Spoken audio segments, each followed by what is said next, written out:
Wolfmen howling beneath the pale moon, but justice is coming and coming soon. From saloons to graveyards where evil sleeps, they walk among us, secrets they keep, nightmare hunters with souls ablaze, cleaning up this town through the dark haze. Cryptids themselves, yet they stand tall against the darkness, answering the call for every lost soul, every whispered prayer. They fight for the light in the midnight air.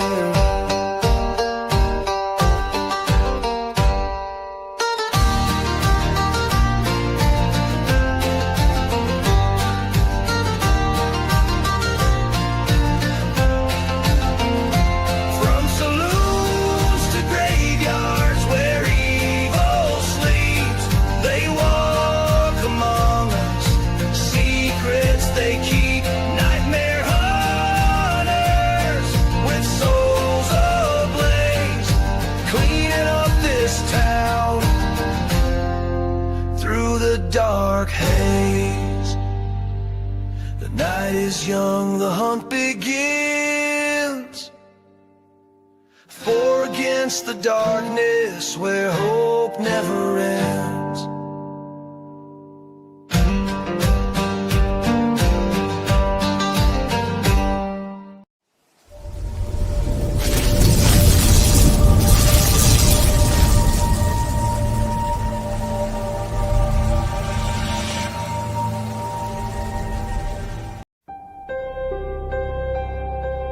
In the shadows of forgotten lore, where legends leave footprints and nightmares are written in blood.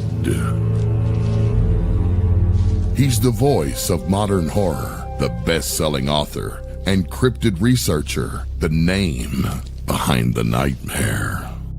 D.A. Roberts.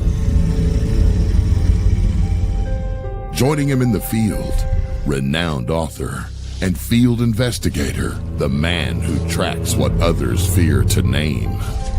The cryptid hunter, the cast master, the one they call Robbie Jed Rains. And the voice of reason in the madness, the analyst, the investigator, the one who sees through the fog. Carrie Doc Davis. Together, they walk the edge of legend and reality. This is the Nightmare Hunter Podcast.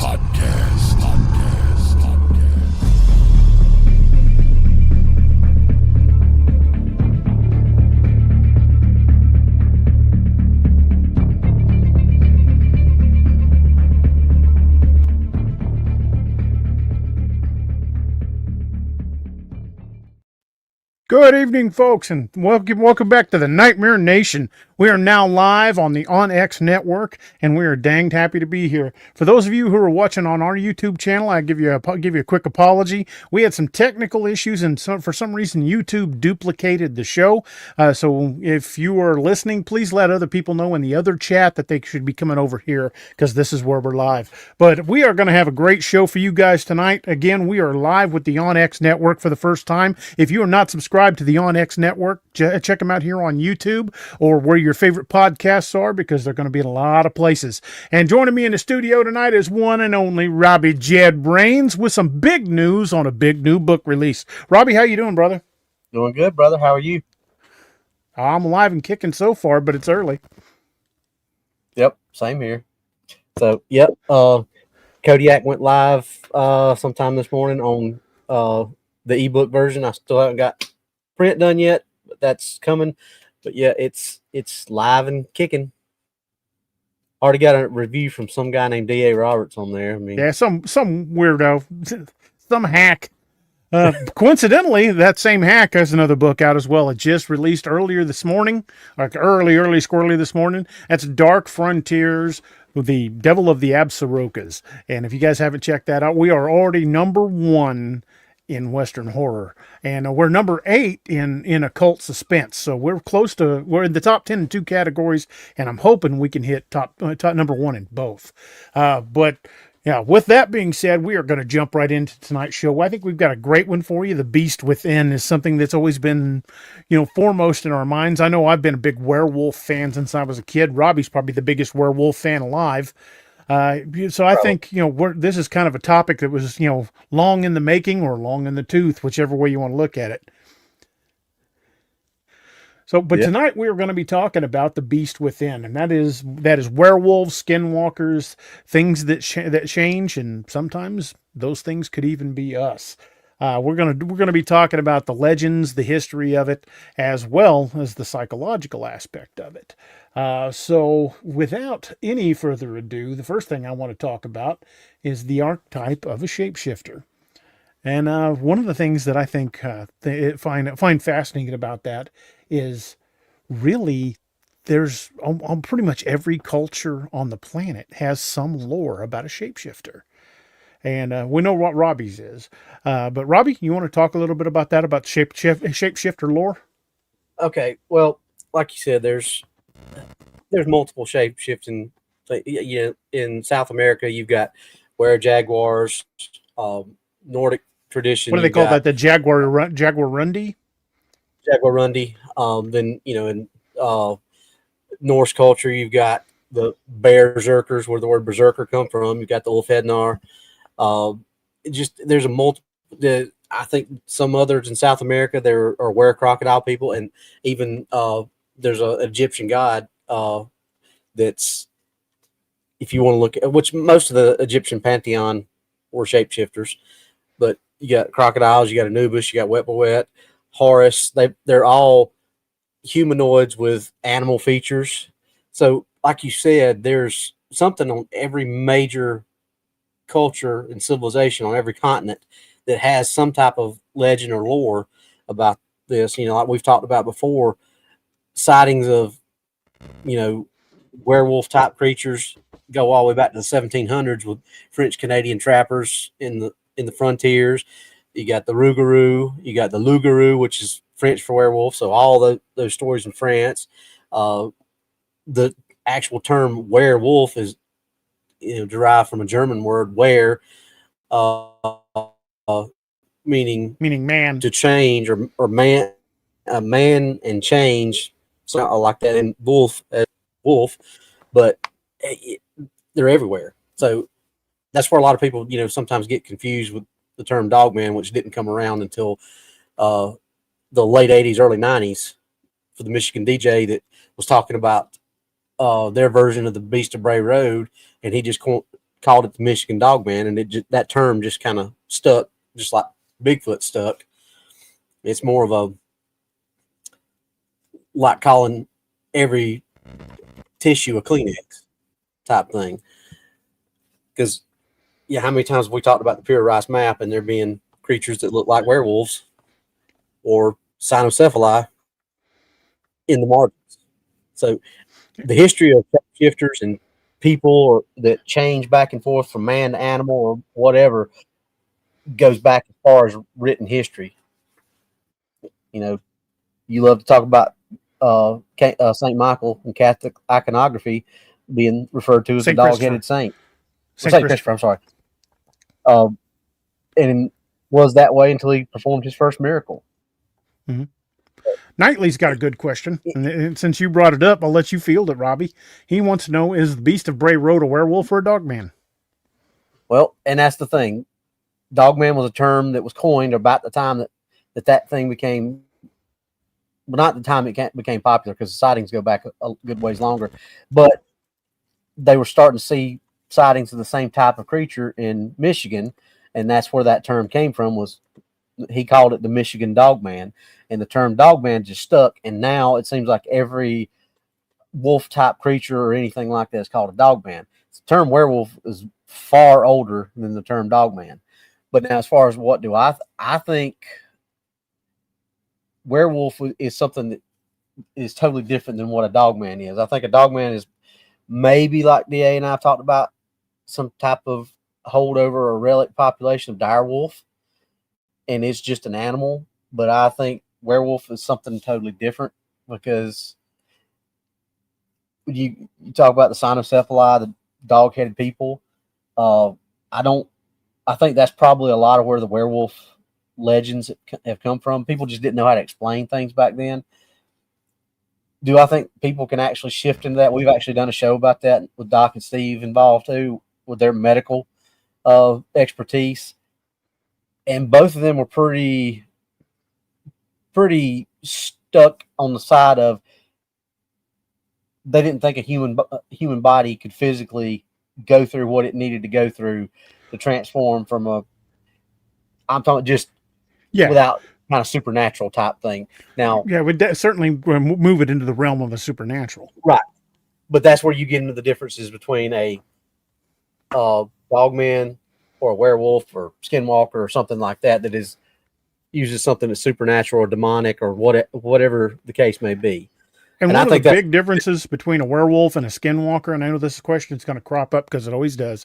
I want to kind of address this right now. Big difference between a werewolf and a skinwalker is generally a werewolf is considered a curse that's passed to someone and then they involuntarily change. A skinwalker is deliberate. It's a shaman who went dark, about as dark as you can possibly go. I mean, like soul-staining dark, and in order to gain the powers of a skinwalker. So they're not the same. They're not even close. No. And, we've got Hollywood or Hollyweird, however you want to look at it, to thank for stuff like that, because you get the movie Skinwalkers, and it's about werewolves. That is not even close to being the same, like DA said. A Skinwalker can transform into dang near just about anything. Whereas, a werewolf or something like that, or some type of were creature, is only going to specifically turn into whatever that creature is. Or, a werewolf's not going to be able to turn into, a cat or a bird or anything like that. It's specifically going to be man to wolf, wolf to man. And that's very contrasting to the skinwalker, because generally a werewolf, like I said, is a curse, so that would make whoever's bearing the curse a victim of the curse, whereas a skinwalker, that's a straight up villain. They chose that. They did it on purpose. Yeah, and William's been on the show before, and he's talked and went in depth about that, about the things that you have to do to follow that path. It's something specifically that you have to do something so bad, so heinous, that there's really not a lot of coming back from without, dare I say, divine intervention. Pretty much, you've basically bought the express pass to hell at that point.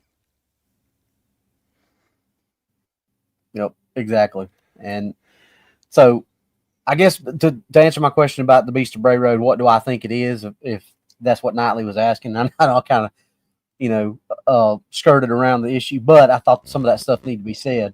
What I think the Beast of Bray Road is, I believe, is probably just a dogman type creature. I'm one of those, I don't really like the term dogman, because I think people have taken that and, just like I said, with, it's calling a tissue a Kleenex. That's the big brand name that everybody notices. So every tissue is a Kleenex. So I think that's the same thing. So whatever type of canid creature that it is, it's a canid creature that can walk upright.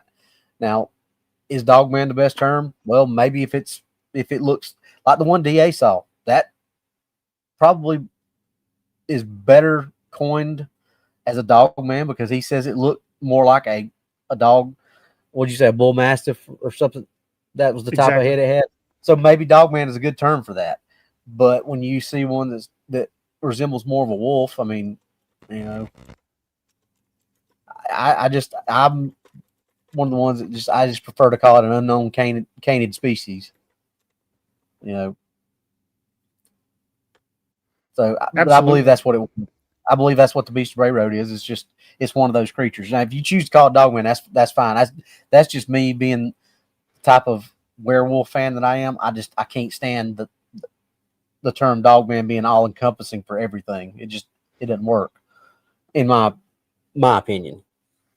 So, here's the werewolf, it seems to be locked into a lunar cycle. Whereas I've heard that may just be a Hollywood legend, that the classic werewolf could actually change at any time. But what do you think, Robbie? Do you think the lunar cycle thing is a Hollywood myth, or do you think that's part of the makeup? A lot of the main legends that we've got about werewolves come from Hollywood. Am I still there? I can still hear you. Okay. We lost you there for a second. Your picture just went bad. I was like, am I still there? Anyway. I didn't do it. It wasn't me. The famous saying from Universal's werewolf movie with Lon Chaney, even a person who is pure at heart and says his prayers by night, they become a wolf when the wolfbane blooms and the autumn moon is bright. That was made up for the movie. So, but a lot of people, and that's where the lunar cycle stuff started coming from. And I think that was just, they needed a way to kind of tie it in. And, lunatic comes from, the lunar cycle. So I think it was just something that, when people say, oh, it's just a crazy person. Now the moon was full. But what have we talked about predators, especially nocturnal predators? They're going to hunt a lot, be a lot more active and hunt a lot more when the moon's full because they can see even better. They don't have to rely on as much of their night vision because of the tapetum lucida. They would be able to see even better. So I think that if they were more active during that time, that was just an easy way to say, oh, well, they're controlled by the cycles of the moon. Well, even predators hunt in cycles of the moon. You get a lot more nocturnal predator activity during a full moon and the nights leading up and before. But it doesn't have anything to do with the moon making them do that way. No, it's just because it's easier to see. Yeah, and I think that, but if they're more active and that's where people are looking, they're automatically making that leap. Oh, well, this would be good for movies. It's the full moon. A lot of the modern stuff is kind of getting away from that, and even the books, like if you look back at I don't remember if they said it in the book as much, but I know in the movie Silver Bullet, they kind of hinted on, well, what if he's not really controlled by the moon? What if he's this way almost all the time, but as the moon gets fuller, he's more in the middle when the moon is here, but once the moon gets to a certain phase, what if that's just the point where he's completely and totally animalistic? So they kind of started hinting at stuff like that, and that the moon really doesn't have as much sway over the transformation. And again, I think that the whole moon aspect was really more of an invention of Hollywood, because in classic werewolf lore, it says that they can shift at will. They don't even have to wait for nighttime. Yeah, and even when you look at stuff like the Beast of Gévaudan and Peter Stoop and all those, there's really in those stories, no mention of, I mean, maybe some of those attacks were during a full moon, but I'm sure, especially if you look at how many times the attacks happened, there was plenty of times that those attacks were happening when there was no full moon. So, I don't, werewolf lore. Go ahead, Robbie. Sorry. I was just saying, you correct me if I'm wrong, but I don't remember any of those stories much at all mentioning the moon. And think about the first lycanthropic mention, King Lycaon or King Lycan, however you want to pronounce it. That has nothing to do with the moon. That.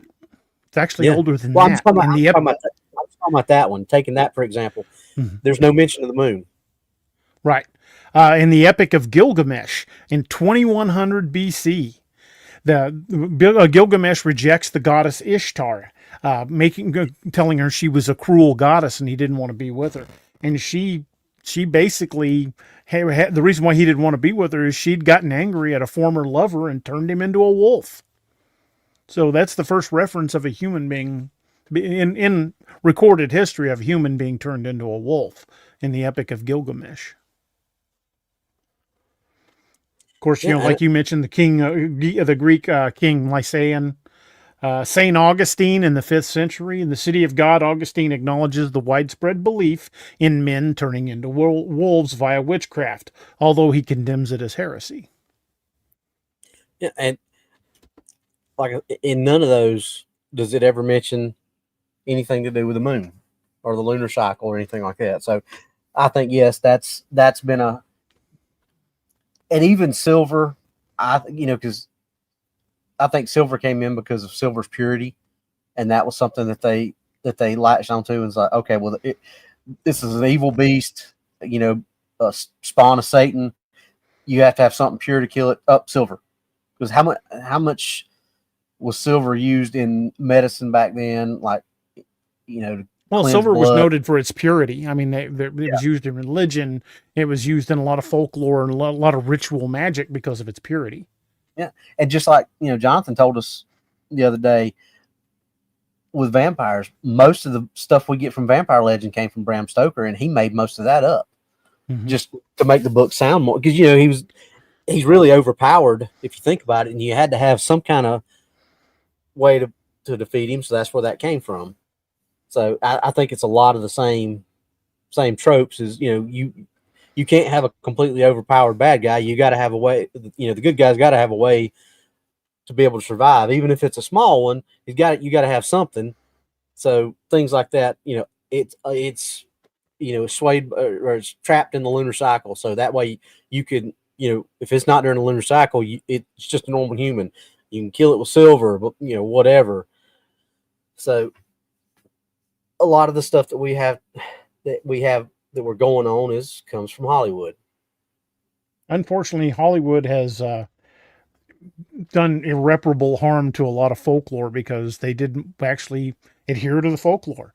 Or they just didn't study it at all. Yeah, they just took the legend and ran with it. And unfortunately, that does happen. I understand from a writer's standpoint, and Robbie will certainly agree with this. At some point, as a writer, you do have to take dramatic license. Yeah. But I don't believe in taking dramatic license to the point where the legend's even unrecognizable. But that's just me. Yeah. And Sherry, we said that we know the moon affects people. That's where the term lunatic comes from. Is from the lunar cycle. Ask any first responder. Yeah, if things don't go crazy around the time for the full moon. But what we're saying is we don't believe that the cycle of the moon is what. If people do change in that, we don't think that that's what causes a change. Is the moon? The moon affects everything. The moon affects tides. It affects everything. So I mean, yes, it does affect people. We're not dismissing that. We're just saying it doesn't necessarily. Now, are we 100% right on that? We can't say that, but that's just exactly. Well, we're also talking about folklore. We don't even know how much of that is correct. True. But what we were saying is if you go back and look at these old accounts, King Lycaon, Epic of Gilgamesh, Beast of Gévaudan, Peter Stoop, if you go back and look at all those, not many of them all ever mention anything to do with the moon. There are even more references to werewolves in France other than the Beast of Gévaudan. Oh, yeah. When I was doing the research for this show, I kind of dug them up. Of course, you mentioned the Peter Stump in Bedburg, the Bedburg werewolf. That was in 1589. And for those of you who aren't familiar with that story, a German farmer confessed under torture. That's the important part. Under torture, he confessed to being a werewolf and committing horrific murders. He was executed by breaking on a wheel and beheading. But in 1521, Pierre Bourgeot and Michel Verdun in France allegedly made a pact with the devil and used an ointment to transform themselves into wolves. They confessed to child murders and were burned at the stake. In 1573, Gilles Garnier, that was known as the Werewolf of Dole, he claimed to use a magical salve to become a werewolf and prey on children. He was executed after a widely sensationalized trial. And the last one that came up historically was the Gandelon family in France in 1598. They were accused of witchcraft and lycanthropy after a wolf attack in the area. Multiple family members were executed, including a girl who confessed after being tortured. Yep. And what's the common denominator there? Torture. Confessed under torture. It's like, all right, confess. Nope. All right, we're going to pull your fingernails out one at a time until you confess. Then they finally confess. Okay, good. I'm glad you confessed. Now cut their head off. I mean, exactly. In medieval England and parts of Northern Europe, there was an Anglo-Saxon law called the Wolfhefod, meaning wolf-headed. They claimed that there were types of outlaws roaming, brigands, bandits roaming the countryside that they claimed were wolves. And they claimed that they not only existed outside of human society, but that they were actually some type of wolf. There were lots of references to lycanthropy in a lot of the early Christian texts, and most recently, one of the ones I wanted to point out, and Robbie and I are probably going to do an entire show on this one, is there's a small cemetery in a little bitty town in Oklahoma where there are multiple gravestones that say "murdered by human wolves." Yeah, we've talked about that several times before, and you also get things like DA was saying with the Beast of Jevadon, for example. Obviously, that's probably one of the more popular and well-known ones. And you get a movie like Brotherhood of the Wolf, and all in all, that wasn't a bad movie, but it kind of strayed away from the actual context of what was put down. They made it some kind of tortured beast. I think, what was it, a hyena that they said it was at the end of that movie, DA, something like that. And while it's entirely possible that it was some type of animal, they really thought that there was something to all this, because even the king sent people and soldiers and conscripts. Well, he kind of had to, didn't it? It killed well over 100 people. Oh yeah, it was over 100 people. So I don't think that it was one particular exotic animal that got away from that many hunters for that long. Well, the Beast of Jevadon killed people for 3 years. Yeah, 1764 to 1767. And even in that type of setting, that that remote, at some point, somebody had to have gotten a clear shot at this thing, which there were reports that it was shot several times. Well, it was finally brought down by a hunter. Jean Chastel killed a large animal in 1767, and the attack stopped. But we still don't know if that was just because, if it really was a werewolf, it moved on because it was like, okay, my cup's long, so to speak. I better move on because I think, because other things popped up in other places years later. So, but then you also got similar stories here in America. The Werewolf Springs. That's a really compelling story if you look at the entire story of that. I loved hearing Miss The real question is whether, Miss Naoma tells it best, but the real question of that is, was that a dog man or a werewolf? Although they did call it Werewolf Springs. You want to throw a little history on that? We don't have to do the full story. I mean, if we want to get that, we'll have to get Miss Naoma on, but just kind of give us the highlights. Basic rundown of that story is, and it's the same type of situation that happened around that time. A train derailed, kind of like we do on the show all the time. But a train derailed, and they said, there again, wild man from Borneo escaped. So it's in Dixon County, Tennessee, is where the actual Werewolf Springs is located, and there's still sightings to this day. But there was other people that got killed and other animals and livestock, but the main one that garnered so much attention was a wealthy landowner and his servant were coming back. They were on like one of them little buckboards, is what I expect it was, right, DA? Yeah, a little buckboard wagon, buckboard pulled by. Yeah, horse or two, and they were headed back. Yeah, headed back to his house, and they got attacked. They jumped off the horse, or jumped off the buggy, but instead of running together, they kind of split and went separate ways. Well, the landowner went and hid behind a log or behind a tree. He was hiding when he didn't know where his servant went to, because they went in opposite directions. And shortly after he started hiding, he starts hearing his servant being attacked. He hears him screaming, but he's so scared that he just doesn't move for the rest of the night. Finally, when daylight comes, he walks back to town, tells them what's going on. And like I said, I guess this was more the straw that broke the camel's back, because this guy was pretty wealthy. So they get this hunter in. I don't remember what the hunter's name was, but they get him to come in. They pay him an exorbitant amount of money for the time to go hunt and kill this thing. Well, and I want to say the cabin was on the wealthy landowner's property, if I'm right, because he tracks it around that area where there's a little cabin. Yeah, I think it was a hunting cabin on his property. And he decides, okay, this is where I'm going to lure this thing in to trap it. And he sits there. It starts getting dark. He goes into the cabin, and it was just like I said, an old hunter's cabin, and it had large log rafters across the top. So he puts himself up in the rafters and waits for it. I'm assuming he baited it somehow, maybe fresh goat's blood or something like that, something to draw it in. It gets in, and apparently he was just out of range because by his account, several times it's jumped up and took swipes at him, and he says it was bipedal, it was on 2 feet.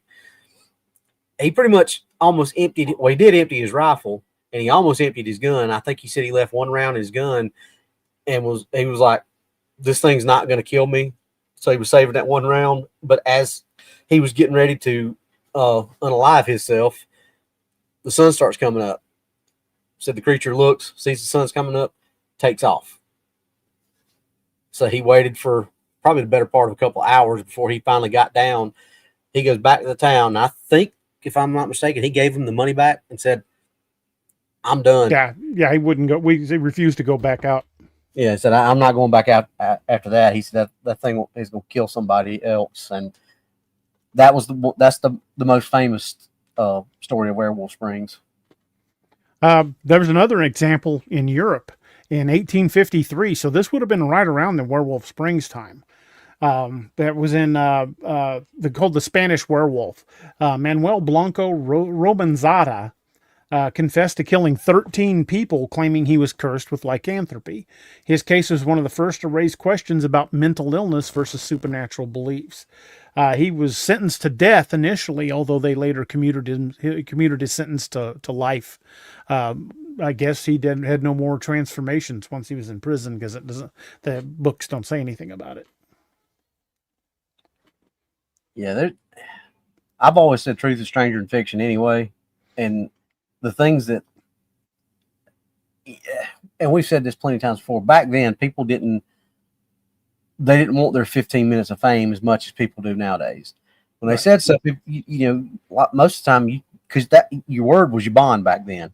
If you were proven to be a liar or, somebody who couldn't be trusted, then you pretty much were done. I mean, you couldn't do much.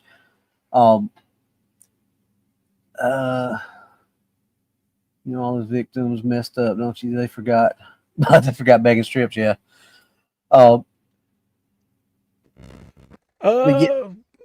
He said, didn't one of the victim kill the wild man? Didn't one person kill one of the wild men? In which case? In Werewolf Springs? Not in Werewolf Springs. I know for sure. No, because there are other stories where people had been killed and where werewolves had been supposedly killed, but not in the Werewolf Springs incident. Yeah, Northwoods, you cracked me up, brother. On the board. Rim shot. In Jevadon, yes, they did kill a large creature. An animal. And mysteriously the attacks did stop. So It would seem like they got it, but it may be just possible Well, considering it wasn't all that long after, maybe it just moved over into Spain. Yeah, they do share a border. And not they may very well have been too. But the hunter reclaimed that said that there was, or recounted that there was one that attacked him inside the cabin. Mm-hmm. I've never heard that anybody killed another one. It may be. I just haven't read about it, but I don't remember reading anything about that. I remember part of the story that Miss Naoma said that after the hunter gave up, they organized a hunting party, kind of like in the movie Silver Bullet. They got a whole bunch of armed people out and sent them out, and there was fog when they went out into the woods, and I think it was 6 or 7 of the hunters disappeared while they were hunting it. Maybe where Stephen King got that from. It could be. It could be a certain parallel there, but that was actually related to the Werewolf Springs incident, yep, where multiple hunters disappeared while hunting for the thing. Yep. And Cage, if you're talking about the creature that they killed in Jevadan, it was supposed to go back to the King's Court to be studied by whoever the guy from the movie, not him, but what his character was based on, was supposed to study it, but I don't think it ever made it. I think it was pretty much, it either wound up in a private collection or maybe it wasn't dead. Yeah, but I don't think it ever made it back to the King's Court for that guy to study it. So, what's your thoughts on Skinwalkers, Robbie? I don't want anything to do with them because they're bad news. Thank you, Larry. Yeah. That one gives you the heebie-jeebies because it's really not a cryptid, not in any way, shape, or form. If anybody's ever listened to William talk, or DA and I've actually had just one-on-one conversations with him and listened to some of the stuff he says about that and about those things, it's nightmare fuel. Oh yeah, and they're so bad that the Navajo people won't even say the name. They refer to them as either coyotes or as spirits.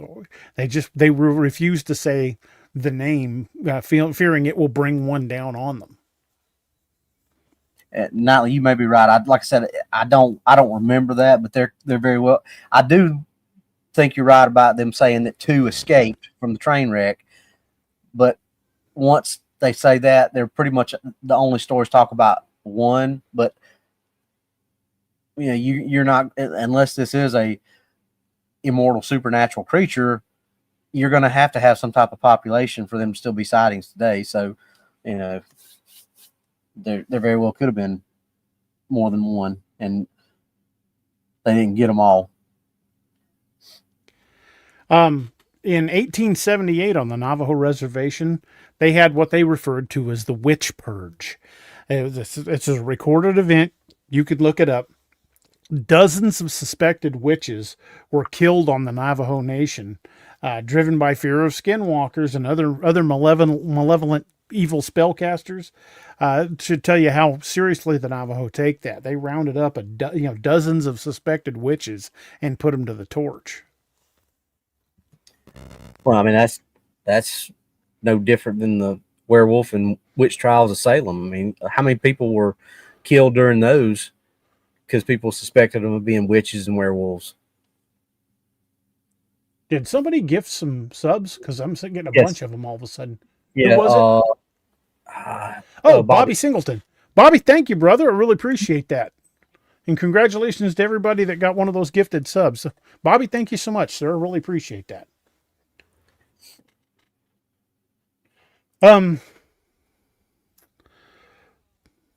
was going to say something and I completely lost my train of thought.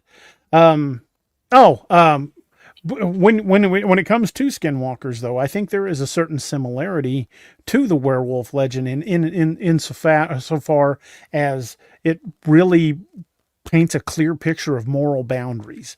I think one of the most things that people find so fearsome about werewolves is the taboos they break. I mean, it's giving in to rage, it's giving in to the animal within, and then of course, there's the stories that werewolves eat people. So I think that there's a real psychological element there, and I think the same thing is with the Skinwalkers. I think that it's so ingrained in the psyche of Native American lore that to even accusing someone of that is enough to raise, almost get them outcast from the reservation.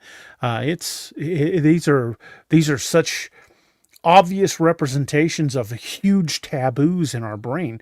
For example, the Skinwalker having to kill like a loved one or an infant or something like that, something truly dark to become that, and a werewolf consuming human flesh when in the wolf form. So yeah, these do certainly represent huge psychological fears and taboos in our brains. Yeah, I think that's a big part of it, especially back in. I mean, obviously today's culture and society too, but back then, whereas it might not get you burned at the stake now, back then accusing somebody, that's probably. I mean, you think about it, if you tick somebody off, and they were the right person at the right time and had the right ear to bend, you could die if you just because you made somebody mad. The perfect example of the Salem witch trials. Yeah, those people were put to death on the accusations of a couple of teenage girls. Yeah, that's what I'm saying. If you had the right ear to bend and somebody ticked you off, it could end your life. At the very least, your credibility and everything was ruined. I mean, because you'd always be under that suspicion. So anything you did from then on, whoa. Yeah, because even which I don't think there was very many that, if they went on trial, I don't think there was very many that didn't or weren't put to death. Some of them obviously were probably jailed for the rest of their life. Well, look how many confessed after being tortured. Yeah, exactly. I mean, it's pretty much if you were accused, your life was over, no matter how, whether you died or whether you were either going to be tortured almost to death, and then if you finally admitted it just for them to stop torture, they were going to kill you, or they tortured you enough for you to admit it, and then they say, okay, we're going to put you in jail for the rest of your life. So your life was pretty much over just because somebody didn't like you and accused you, and that was it. So I mean, that's not a fun way to live if you had to worry about stepping on some toes and offending people. I mean, yeah, and like you're saying, I mean, that's just a great way for someone who was wanting to get rid of somebody to basically end their credibility or end their life. I mean, in those cases where they were put to the wheel, or were tortured by numerous different means, eventually anyone's going to crack just to get them to stop. Yeah, and that's just that's no way to live a healthy life, having to worry about. Like, you're a werewolf. No, I'm not. Oh, I'm going to torture you until you say you are.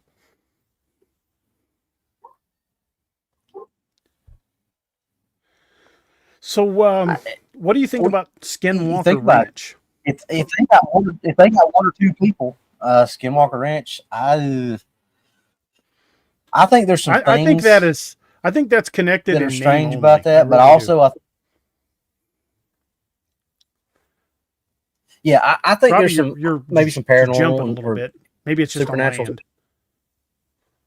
Yeah, you were jumping on my end a minute ago too, so I don't know if we just got to have connectile dysfunction. Satellite thing. Yeah, I'm suffering from connectile dysfunction. I think there might be some. I think there might be some supernatural, paranormal things going on over there. I don't think it's everything that they're, because it's ratings, obviously. So I don't think everything that they portray is what's actually going on. But I do think there's some strange things going on. Because, I mean, you think about it, like Nightly just said, there's werewolf sightings there. They've sighted everything there. Bigfoot, werewolf, ghosts, UFOs, orbs, skinwalkers. I mean, you name it, they've said that it's happened there. I just don't know that that's 100% accurate, that every single cryptid or paranormal or supernatural thing in this earth has one specific place in the United States that they all happen to show up at. Then also we've got to take into consideration that a lot of that's probably sensationalized for television. Oh yeah, it's ratings. Oh, Miss Lene explained that we got solar storms going on, so that's probably why we're having some lags and glitches. Probably.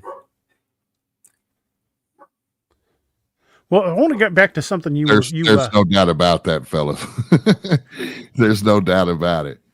We got solar storms. Oh yeah, yeah. This the heaviest in my lifetime. To be honest with you. Holy crap!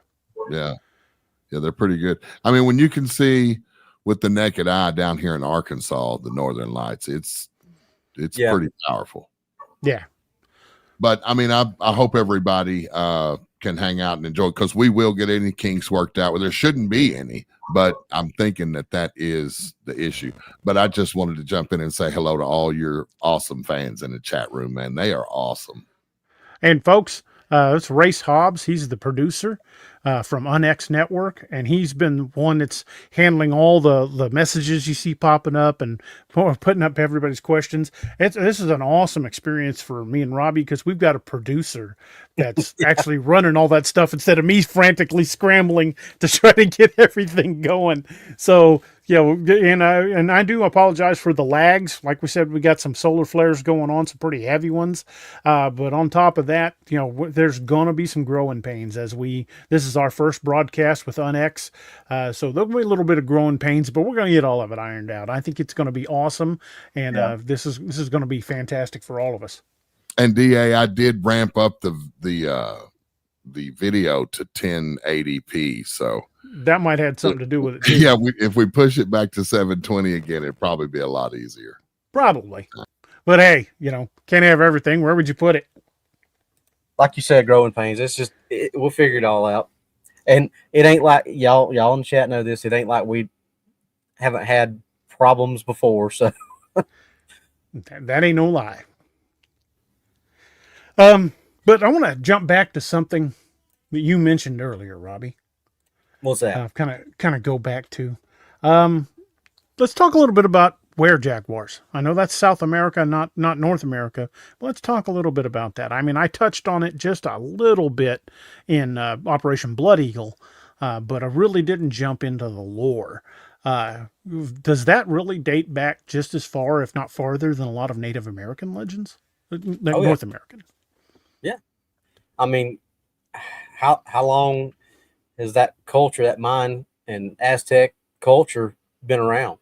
Well, look how many of the gods of the Aztecs and the Mayans were also, a shapeshifter. They turned into a jaguar. Yeah. They turned into a bird, Quetzalcoatl. Yep. And, that's what I've said this before, and I said it before we started hearing stuff about Drury Mincy. I've said that, mm-hmm. A lot of the stuff that we've talked about in the LBL, I said that's more feline behavior than it is canine behavior. Like bodies up a tree? Yeah. Or deer hide up a tree. Who's to say that wasn't some type of bipedal? Well, but I think in the case of where we were at, though, I wasn't very high and it was on a small branch. True, but what did we find out? 6-7 feet. What did we find out about after that happened? We found out about Drury Mincy, which is, as the crow flies, is less than 10 miles away. So I've kind of been thinking about that a lot lately. I still believe that was a Bigfoot thing, but it's not outside the realm of possibility. It makes you think, makes you have, Well, even in the dead of winter, when you and me and Doc went out there, even in the dead of winter, just look how thick the woods are out there. Yeah. I mean, you could get lost out there in the dead of winter with no leaves on the trees. Yeah. Well, but most of those places are like Combs Ferry. They're double and triple canopy sometimes. Exactly. So not all the leaves are going to fall. Knightley says, "What's in? You mean Drury Mincy? Drury Mincy is an area here in Missouri where we've got some interesting reports out of because of the activity there. I have not gone in there because I don't want to go in alone or just one or two other people. I've been kind of waiting until I could get a decent sized group to go in there.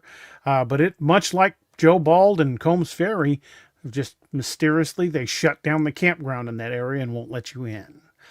So." And when it was going into, they shut that down in July. And for them to shut down a campground during the height of camping season in Missouri, it's pretty damned unusual. Of course, they gave the same tired old excuse. It was too expensive to update the campground. But the campground was just like Joe Balder or Combs Ferry. They were all primitive campsites. There was nothing to update. You didn't have to run new power lines. You didn't have to run new water lines because none of it was there. Yeah. So, like I said, I still believe what we ran across was Bigfoot activity, but after we found that out, I was kind of like, that makes you wonder. Oh, absolutely makes you wonder.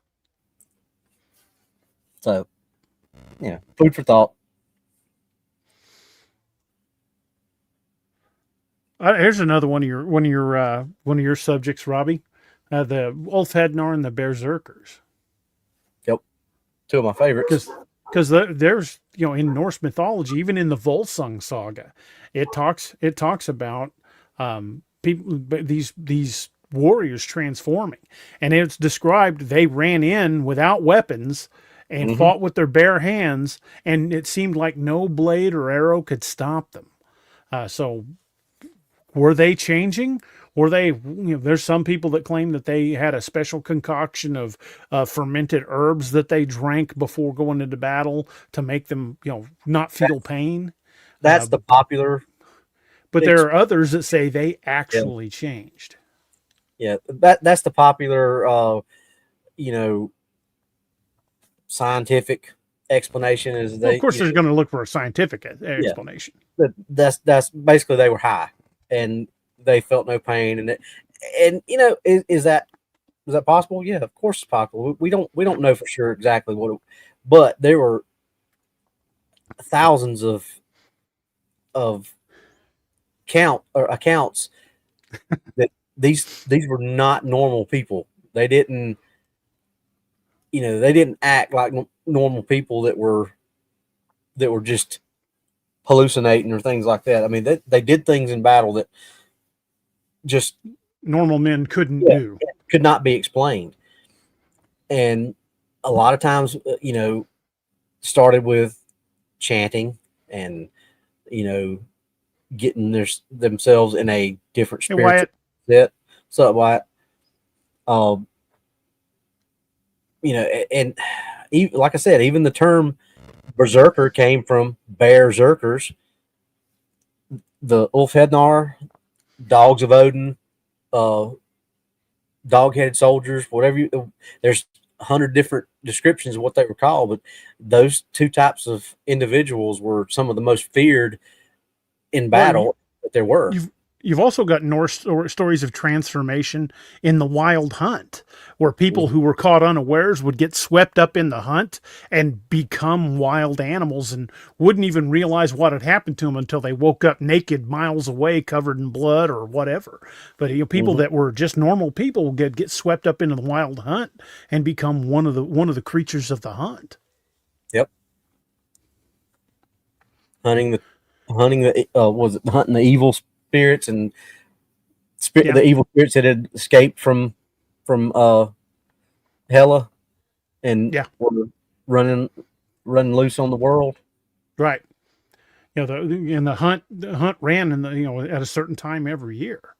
And it said even in the Scandinavian countries today that you're supposed to still be able to hear the horn of the Wild Hunt on certain nights in the winter. Here's something for you, Robbie. And I know this doesn't necessarily apply to you and I because we're both werewolf nut jobs.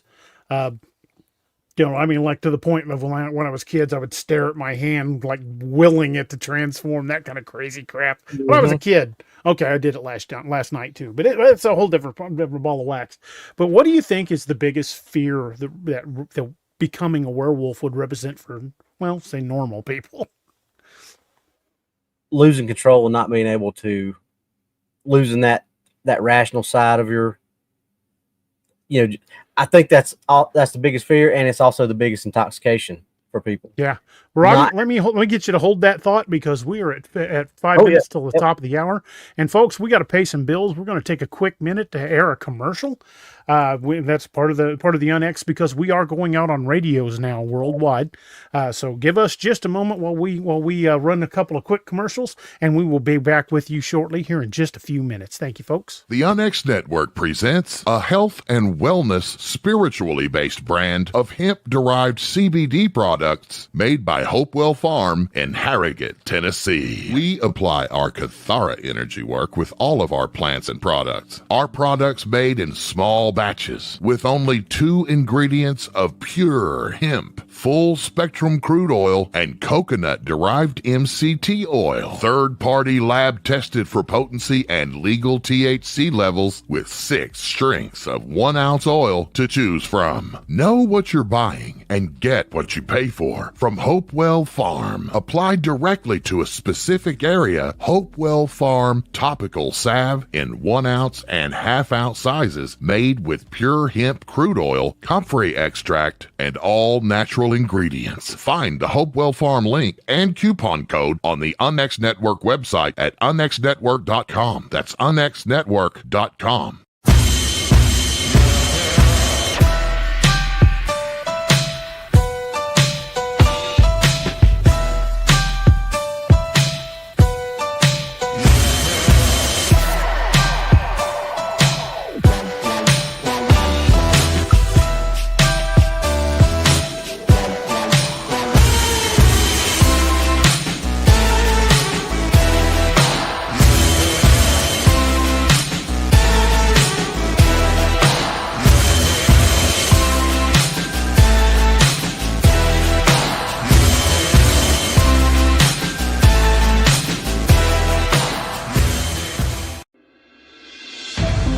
The new book, How to Research a Haunted House by paranormal investigator Margie Kay and professional researcher Violet Wisdom, is now available from Unex Media. This one-of-a-kind book explains how to do research on a house with uncommon methods and resources used by historic home researchers, and how to determine who may be doing the haunting and why. How to research a haunted house can be used by homeowners, renters, investors, and it should be in the library of all professional paranormal investigators. Get this unique book at unexmedia.com or amazon.com. That's unexmedia.com or amazon.com.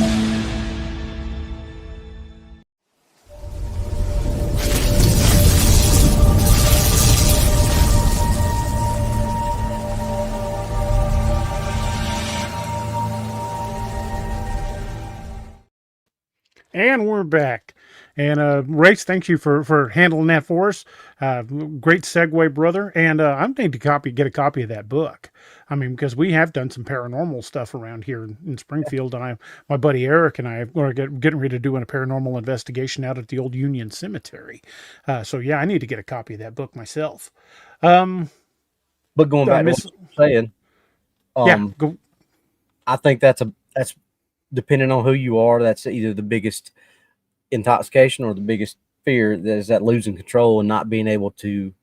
It's either I can't control anything and I don't know what I'm going to do, or I don't have to worry about it. It's 6 1 half dozen another. Depending on who you are and what your moral compass is set to, that could be the biggest turn on or the biggest turn off about that. Well, and also the potential of you having no say in it. I mean, you like in your first book, there was that struggle as he discovered that he was a werewolf. There's that struggle of, do I let the beast take over or do I myself? And not everybody would have the strength to do that. Well, and I think that would be a big part of the fear. Yeah, and that's why I using that parable of the 2 wolves, because regardless of whether you turn into a werewolf, everybody's got the potential to do good and everybody's got the potential to do evil. Everybody's got those 2 wolves tied up inside of them. Which one lives is the one you feed. But having that like Kay Bauer said, having that strength, the super speed, and all that stuff would be cool. But what do you use that for? And that's the ultimate question. What superpower would you want, and what would you do with it if you had it? Oh, I want invisibility. Well, what would you use it for? I want super speed. What would you use it for? I want super strength. What would you use it for? Look at all the comic books we got. Like Captain America. The super serum worked on Steve Rogers because he was a good person. He was already weak. He knew what it was like to be weak, and he knew what people who were already stronger than him, that had been that way their whole life, he saw and he was not going to be that way. So therefore it magnified what he already was. Right. It's the Red Skull. It magnified what he already was, which was cruel, evil. And I think it's the same thing. It's just, and that's what the story, or that's the journey Rick had to go through. He was a good guy, but that power is still intoxicating, of being able to do just about anything you want to do, and nobody's really able to stop you. Would you give in to that temptation, or would you fight it? And obviously later on we understand why Rick was able to fight it, but at first you don't understand that. So as normal people, would we be able to fight that? Would you be able to resist that temptation? And I think that's, like I said, that's either the scariest part of it or the most enticing part of it. Yeah, I would agree. Billy, thank you. Glad you started the book today. Roxanne, I'm with you right there. I think normal is the setting on a dryer. I don't think there's any of us who are quite normal, especially if you're hanging out with this crowd. Because we passed normal back 4 exits on the freeway. But again, for those of you who are just popping in, I know we normally go live at this time. I want to say thank you and welcome to the Nightmare Nation, and welcome to the NX Network. We appreciate you guys join. Make sure you're subscribed to both channels, because I think this is going to be an awesome partnership. But jumping right back into that, I think for me, one of the biggest fears of that would be losing control of my temper. I got a bad temper, and ask my wife, she'll tell you. And I've had it since I was a kid. But I think one of my biggest fears would be losing that grip on it. I've got a pretty good grip on my temper, but losing and lashing out without restraint or hesitation, I would be afraid of the damage I could do to somebody. Yeah. And I think that's part of why there's a check and balance there. Because there's still part of me would love to be a werewolf, but then it comes to that where do you draw the line? Does the beast do you become the beast, or the beast become you? Yep. And I think that's why I went with that, because I have been a werewolf nut my entire life. Like I said, I've seen probably every werewolf movie that's came out, with the exception of maybe 4 or 5. Very rarely does somebody say, "Hey, have you seen this werewolf movie?" And I say, "No, I haven't seen that one." But if I haven't, I usually go out and try to find it and watch it. So it has been something that I've always been fascinated with, and that's why I thought it was such a good thing to latch onto, is that struggle, because a lot of times in the stories they don't focus on what that struggle is that the person's having internally. The main bad guy in that book, he didn't even try to fight it. He just completely gave in and just let the power go. Yeah.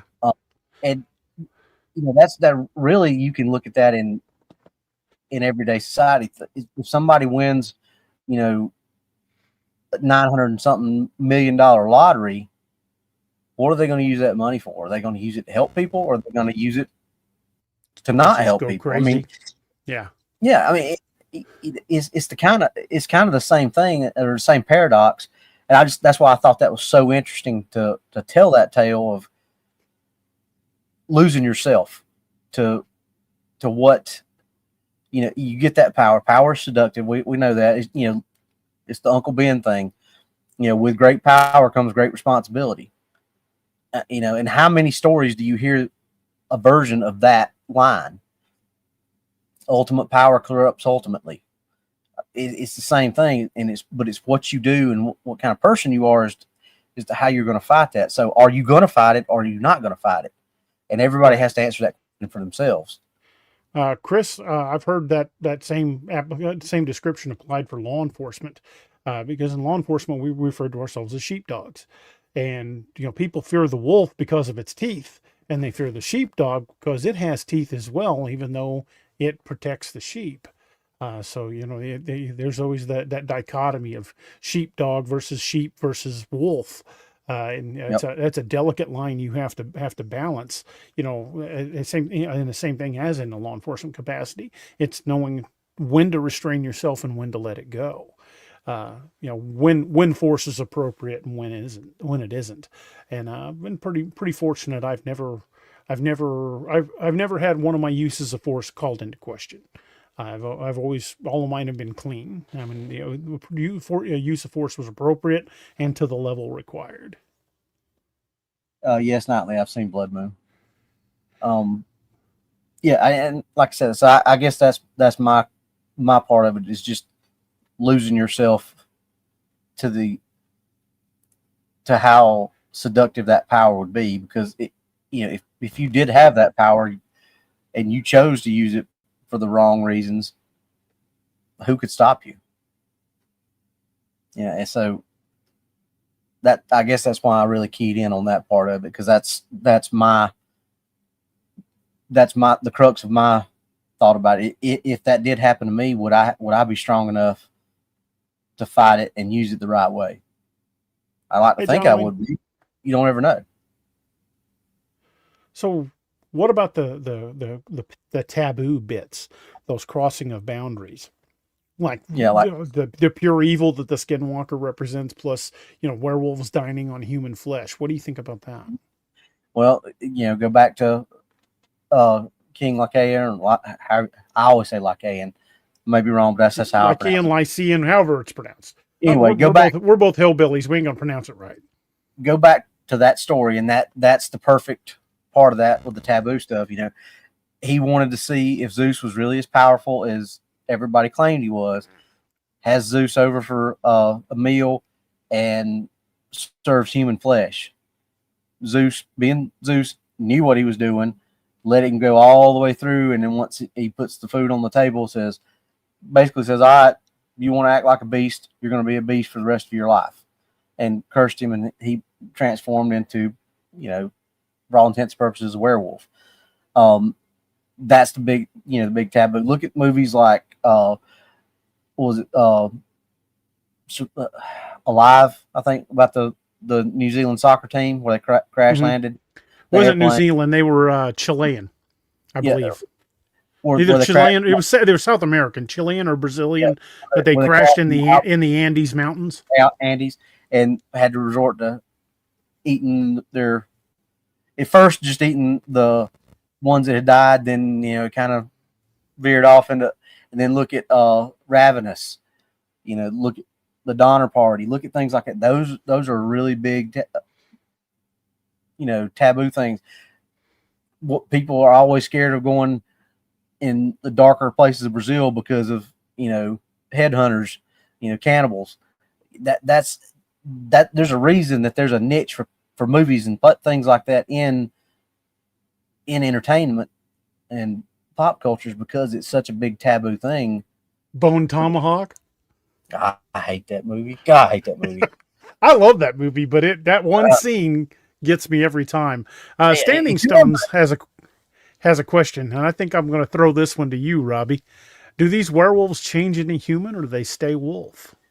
Okay, well, it depends on what you're talking about. Like the dog soldiers that DA writes about, back and forth.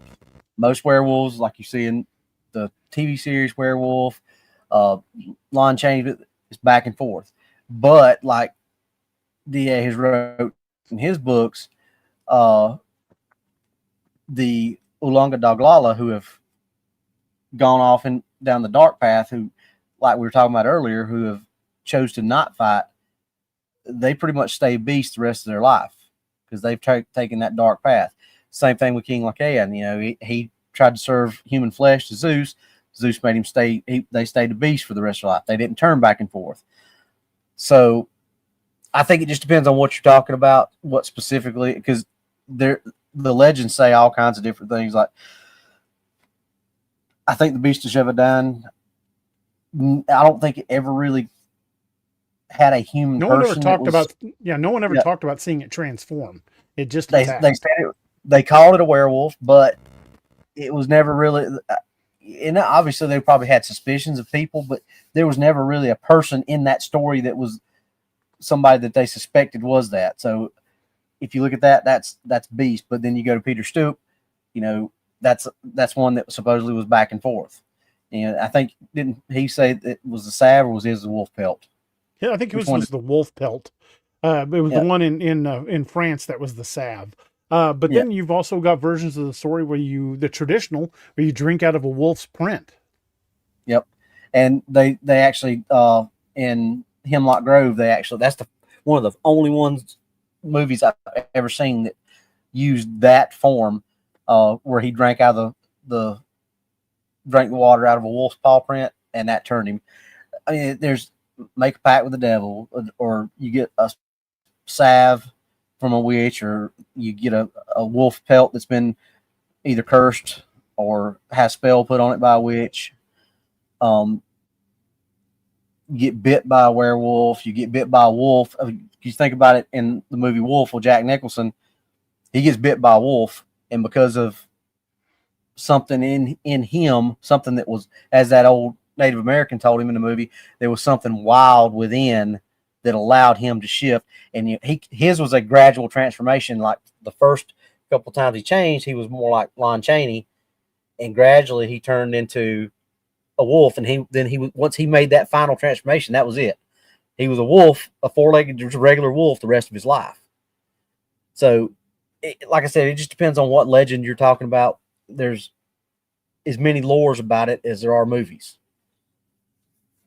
So I think it just really depends on what you're talking about. And there again, the lines between Hollywood and the actual myth and legend is so blurred now. It's hard to pick out what's a true folklore and what was truly made by Hollywood for the movies or books. Absolutely. And a good rule of thumb, especially if you're going to apply anything to like cryptid investigation, or if you're going to be doing any kind of paranormal investigation, or if you want to look into any of these myths and legends, is do your own research and don't trust Hollywood. Yeah. Now, like for DA and I, Don, that was Peter Straub. Yeah, for our books, and this is what I love about writing. When I wrote the first book, I was making up my lore as I went. I pulled things from the things that I liked from different books, movies, legends that I've read, and I made, like, there's not a lot of media out there where the werewolves talk, but I wanted that to be part of Rick's control, is him being able to talk. Same thing with the blue eyes. I always talk about him having ice blue eyes. And those of you who have read Grail Blood Oath, you'll know what Ramsey was talking about when he looked at Rick when Rick was getting him and Seamus were getting kind of heated. He looked at Rick, or he was watching him, and he said something to Noah Davidson at the end. He said, "Did you see it?" He's like, "Yep, solid blue, no feral yellow," meaning he was in control. So, but that was something that I like. I took the ice blue eyes from like the new modern Teen Wolf. The blue eyes was an alpha who had become was an omega. Is that the lone wolf? I don't remember watching that movie. No, I'm talking about Omega Wolf is the one that got kicked out of the pack. He was part of the pack and got kicked out. I think so. Yeah, I think so. So that's kind of where that part of it came. An alpha that was no longer an Omega is one that's been driven out of the pack. He kind of was driven out of the pack, and so by that standard, their eyes went blue. Well, I liked the blue eyes part of it. I thought, well, blue is typically, obviously law enforcement blue. It's typically a color that you assume, you look with justice, truth, the right way to And do then things. red, always people were associated with evil. Yeah, so that's why I wanted blue. And then people talk about feral. That's usually bestial, no control, things like that. So that's why I did that with that. And you'll see in the next book where a lot of that comes in the next Grail book, where a lot of that comes. DA knows what I'm talking about. So I'm not trying not to spoil anything, but there's a couple of lines in there where that part is explained. But that's when we're writing these things, we can take those creative liberties, like DA was saying. But I don't think that that's something that's. What color did you see the eye color of the dog man that you saw? It was daylight. I didn't see the color. So I don't think that's something that's an actual thing, but that's what I wanted to do to visually represent what was going on. Something that you as the reader can read and say, oh, okay, I got that. I can understand that. So there was a question a minute ago. Nightly 45 said, what places would you like to investigate in the future? Brother, I've got so many. I mean, there's a ton of places we want to get into. And we've mentioned a couple of them already. Yeah. And some of them I don't want to mention for fear of someone going in there to check it out for themselves and going in unprepared. Because some of these places that we're wanting to get into are dangerous, and not just because of possible cryptid interactions, but because they're filled with things like bears, mountain lions, snakes. Although now the cooler weather's kicking in, there's less of a concern about the snakes, but there's still bears, mountain lions, bobcats, coyotes, wolves. There's all those animals that can and will eat you. So that's why we try not to encourage people to go out and do these things themselves, especially if they're going to do it alone. But if you're going to do it safely and do it with a group. And again, some of these places are pretty dangerous. And then there's the most dangerous of them all, the greater North American meth head, which we warn people about, because it is not difficult to run into somebody out in the woods that may have an illegal grow or a hidden lab. It's just things you have to be aware of when you get out into some of these places. Bobby, that's actually one of the places that that's one of them. Talked about wanting to go to. Werewolf Springs. There's a lot of places that, if DA and I had we've talked about going to Alaska and going to it just left me. Portlock, yeah. Port Chatham. In Port Chatham, yeah. That's, if we could have our bucket list of places we want to go, we want to go to Oregon and go or up in Washington and try to find Ape Canyon. Well, we know where it is, but we don't know where the old cabin site is. Well, that's what I'm saying. That's what we want to try to find, is where the old cabin is, into that area. I mean, what's some other ones that we've talked about around Mount St. Helens, and which is sort of the same area, but there's just so many places that we've talked about off air that we just, if one of us ever wins the lottery, that we're probably going to be going to most all these places. And yes, I definitely go out in those places. I do take protection. And Missouri is one of those states where I don't have to worry about it. We're a constitutional carry state, so you can carry concealed without a permit in the state of Missouri, as long as you're 21 and have no criminal history. And I'm a retired cop, so I don't have to worry about it anyway. But it's still, Missouri's pretty open about it. They don't really bother with you. So yeah, when I'm out in the woods, I'm definitely armed. I mean, I'm sitting here at my desk, I've got 3 pistols, a shotgun, and a rifle, all within easy reach. So yeah, if you think I'm armed at my desk, you should see me in the woods. And yes, dog, 3 of us have already been talking about the next trip. Oh yeah, we're already making plans. So when we're looking at the comparison between werewolves and skinwalkers, I think skinwalkers are more frightening to me because of the unexplained supernatural aspect and being able to do this through the use of shamanic magic. But it's just the utter lack of humanity. Well, the fact that they're choosing this. Yeah. Most of the time, werewolves don't choose what happens to them. They're either attacked. Now, I mean, if you look at it like the ones that drink out of the paw or go get the salve and all that kind of stuff, But They chose it. yeah, but if you look at somebody who's just, like Rick, for example, in the book, he was just attacked. But the guy who attacked him, he was just attacked. He wasn't out there trying to become a werewolf. He was just out there camping. Now, Right. was he a good person? No, I wrote that in there. Obviously, he wasn't a good person, but he still wasn't out there doing anything wrong. When he was just out there camping, and he got attacked and got turned. Up until the point he got attacked, he was, quote, technically a good person because he didn't do anything wrong. Right. However, there are two types of people when you're dealing with people that are quote unquote quote good people. There are people that are good because that's who they are and that's who they choose to be, and there are people that are only good because they're afraid to get caught or they're afraid of the consequences of being bad. And that's more along the lines of what he was, which is why Yeah. it was so easy for him to just fall into that seduction of power. Yeah, I definitely want to get out to Werewolf Springs. I think another thing that kind of offsets the Skinwalker for me is because, much like in certain crimes, this is an irredeemable act. There's no going back from it. There's no redemption arc where they get saved at the end. They chose this.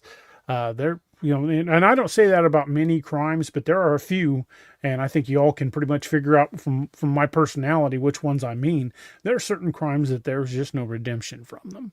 I don't care, whether they find religion, forgiveness is in the hands of God, as far as I'm concerned. There are certain crimes there's just no coming back from. But with the Skinwalker, there's just no coming back. You have done something so heinous that you've basically turned your soul black. And that just, to me, that's the most terrifying thing about that, is not that they have these powers. It's what they did to get them. Yeah. And I completely agree with that. That's why I think that's a lot scarier to me, because you knew what you had to do and you did it anyway. You chose to go down that path, that one-way path. And it just, that, to me, somebody who can, it's, and I can't remember what I heard it on or what I saw this on, but it was like, everybody may have, like we said, everybody has the capacity to do good or evil. And there are people out there who, like, man, if I could, I would. But to actually have the compunction to actually do it, it takes a different type of individual. So somebody who actually acts on those thoughts and does the things, your Jeffrey Dahmers, your Gacy's, your Ed Geins, people like that who actually have the compunction, I guess, if that's the right word, to actually follow through with that stuff. People like that are the ones, that's why I always said, I can watch the Friday the 13th and the Nightmare on Elm Streets and all that stuff, but things like the Texas Chainsaw Massacre, Saw, I've watched them, but those are not the kind of movies that I really like, because that's stuff that's real that people actually can do. I mean, something like Jason Voorhees is movie magic, movie myth, probably not going to really happen. But Texas Chainsaw Massacre, Saw, especially Saw, I mean, that's just somebody who's really smart, which there are plenty of super smart people who are completely and totally twisted and evil that could come up with stuff like that. I mean, think about waking up with your head in one of those reverse bear traps like that. And, That's brutal. Yeah, but that's not, that's something that actually could happen. And how do we know that something like that hadn't really happened to some of these people that have disappeared and we've never found them before? That to me is scarier than an 8-foot werewolf running around. Well, like a great prime example of that is Moon Valley. It's not the cryptid activity that freaks Robbie out. It's the cannibals that lived up on the hill. Oh, yeah. I'd 100 times rather deal with what we dealt with down in Moon Valley than what was up the road in Moon Valley. Well, believe me, brother, I need to talk to you offline sometime. I keep finding out more information about Moon Valley, and it just gets weirder. Just when you think stuff like that can't get weirder. Yeah, it did. It Well, took a turn for the bizarre. Yeah, okay. You're Conjuring and Sinister and stuff like that. Hostel. That's another one. You know, people going overseas and getting, you know, caught in these hotels that, yeah, stuff like that. I'm not saying it scares me as in, oh, but that's the stuff that just makes me stop and think. That's why I always talk about situational awareness, watching where you're at, watching what's going on around you, because at any time something like that, somebody could be watching you, watching your movements, and at any time could walk up. That's what was that movie with Kiefer Sutherland and Jeff Bridges? Was it The Vanishing, where Sandra Bullock was his girlfriend? And That sounds right. She got kidnapped, and he was looking for her forever. And Nancy Travis it turned out to be his girlfriend later on, and he just kept on searching, and finally he finds out what happened to her, gets back, and the guy he traps him and takes him to his house, and he says, I just want to know what happened to her. He says, you really want to know? You got to drink this, and he knocks him out, and he ends up burying him alive. It's just, but stuff like that could really happen, and that's what makes me. You have to always be The Serpent and the Rainbow, that movie about voodoo. Yeah, that movie freaked me out. Yeah. I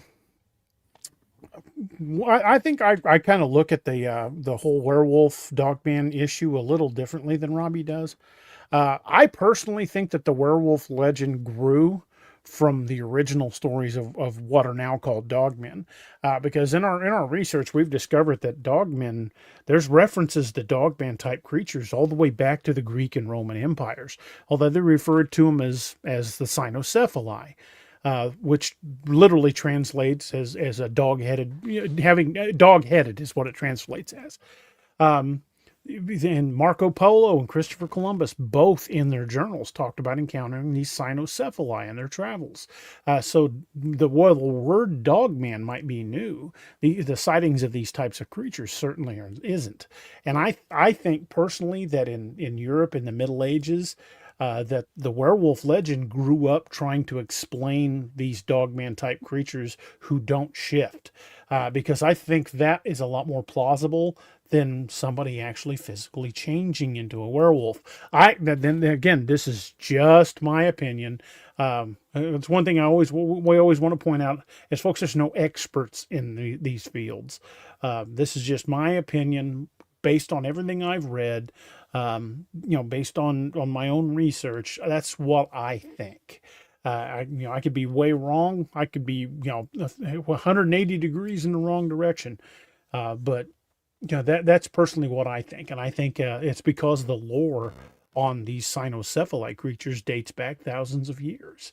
And to me, that's a far more plausible explanation than some of the magic that's tried to use to explain it down through the centuries. I'm not saying magic doesn't exist, but look at some of the things like we've talked about before, like what we're experiencing tonight, the aurora borealis. Back in the days of the Vikings, they tried to explain the aurora borealis because they didn't know what it was. They gave it a very magical description. They said it was the light of the Bifrost Bridge reflecting off the armor of the Valkyries. Now, while that is an awesome description, we know for a fact that today that's not the case. And much like what we were talking about the other night on the Bigfoot show, what we were talking about the other night, it's just simply because we don't understand how something works. It's very common, especially among people like in the Middle Ages who weren't as educated as they are today. It's very common for us to immediately ascribe some sort of supernatural element to it. So it's the story of the werewolf could have grown up around trying to explain what these cynocephalite creatures were. Again, I could be wrong, but that's my opinion on it. And to me, it makes more sense than trying to just explain a problem away with magic. Again, I could be wrong. Robbie, what do you think about that? Well, And I agree. I'm just, when I say that, I'm speaking of the modern dogman term, and them encompassing everything in that term. That I 100% agree with you that I think that's probably where a lot of that or a lot of that came from, was people looking for explanations, because that's where we get a lot of our myths and things like that, is people looking for explanations. It's like you always say, any form of science, I can't even say the quote. You know which one I'm talking about. Any form of technology sufficiently advanced appears as magic to those who don't understand it. So I think that's from Asimov. Yeah, just like, the Aurora Borealis, they thought it was the light reflecting off the armor of the Valkyries. Well, we know that's not what it is, but they were looking Doesn't make for it any less of a cool explanation, right? And it doesn't make the werewolf legend any less of a cool thing. But if you had this stuff happening and you had people that were kind of strange in your village or whatever, that's not too much, especially back then. That's not too much of a stretch to kind of start piecing these things together and coming up with stuff like that. So I mean, I don't disagree with you with that assessment at all. I still think that there are things out there that are possibly demonic that could explain it, because like I keep using your example. I believe you encountered just an animal, but you look at some of these, demonic, red eyes, hellhound, hellspawn. I was lucky to get out alive and that kind of stuff. And then, what you had was just an animal looked at you and said, "Oh crap, it sees me," and took off. Right. So I do believe there are things out there that maybe take that same type of form, but are not the same thing. But that's what they look like. It would only make sense that something demonic would take a form they know we'd be afraid of. Exactly. And that's kind of what I think, or where I think some of the werewolf stuff came from. Obviously, they probably saw the regular dog man, but they probably saw some of this other stuff. Okay, if you don't look at it in those terms, if you saw a regular dog man, somebody an upright humanoid with a head of a wolf, that would be pretty scary if you've never seen anything like that before, especially back in that time. That's definitely true. So if these entities are out there that do that and they see how afraid they are of them, maybe that's where stuff like that came from. They started appearing as the werewolves, and that's where that part came from. So I think it's something that goes hand in hand. So, okay, well, let's I for want of a better term, I agree with you on that. But what would you define explanations of people that have talked about them being helpful, like the Wolver? The Wolver, yeah, prime example. Well, as far as I know, there's only one. That's the only one that really. I believe there are others, but I'd have to do some digging. That's the only one I've ever heard of. Let's put it that way. There may be more. If y'all know about them in the chat, let us know. But that's the only one that I know of it being a benevolent, helpful spirit. Now, can I explain that? No. I mean, because we can't explain half the stuff we're talking about now. All we can do is give our best guess and our honest opinion on it. And so I think that as much as there are evil spirits out there who want, there are also good spirits out there. And if you got a culture that looks at a wolf as a reverent spirit and as a protective spirit, maybe that's why it appears as that. I mean, I don't have a better explanation than that. It's just I'm doing a little consulting of that on right now. There's actually more than one. Of course, there's the Wolver from the Shetland Islands of Scotland. You've got the Coo Sith from the Scottish Highlands. It appears as a large, shaggy green dog the size of a small cow. Often feared but also seen as a guardian spirit. In some tales, it escorts souls to the afterlife and protects sacred places. Then there's the Amarok, which is from from Inuit mythology in Alaska. Giant appears as a giant solitary wolf. It hunts those who wander alone at night, not out of malice, but as a force of balance. It represents nature's justice and the dangers of isolation. Of course, then you've got supposedly the descendants of Fenrir. In Japan, they have the Okuri Inu. It's a large wolf or dog that follows travelers at night. It's protective if respected, but if the traveler stumbles, it may attack. But if they continue steadily, it guards them from harm. So yeah, there are lots of examples of good werewolf type creatures, but they're vastly overshadowed by all the stories of them being ravenous, bloodthirsty monsters. But even by that, I would still argue that there's still, with those others that you mentioned, there's still a chance that could still attack. But with the wolver, it's completely and totally benevolent. It helps out. There's no, to my knowledge, there's no mention of it attacking people or any chance of it attacking. So right. With the wolver, it says, humanoid with a wolf's head and shaggy fur, peaceful and solitary, never human, always wolf-like. It's known to leave fish on the windowsills of poor families and guide lost travelers to safety. Yeah. So I would argue, I get your point on that, but I would just argue that that's the only one that we know of that is completely benevolent, whereas there's no mention of it attacking people. It helps, like, it leaves food for poor families. I mean, not many werewolf stories, have that kind of happy ending. Right. Generally, if it involves any type of werewolf, it generally comes down to you being dog chow. Yeah. There are were-leopards in West Africa. Some tales describe the were-leopards as protectors of villages and spiritual intermediaries. Of course, there's berserkers, werefoxes, also known as kitsune in Japanese folklore, shape-shifting fox spirits, often female, who can be tricksters or benevolent guides. Good kitsune serve as protectors, lovers, or wise mentors, and some are messages of the Inari, the rice deity, and brings blessings. Of course, we mentioned the were-jaguars, and looks like for the most part, that's about all I can find. Yeah. So, like you said, the good ones are far outshadowed by the bloodthirsty ones.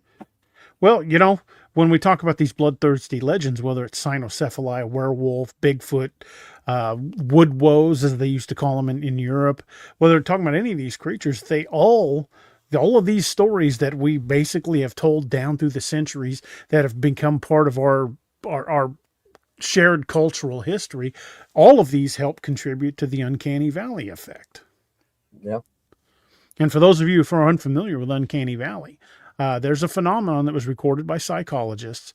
They refer to it as the uncanny valley theory. And they tested people from all walks of life all across the planet.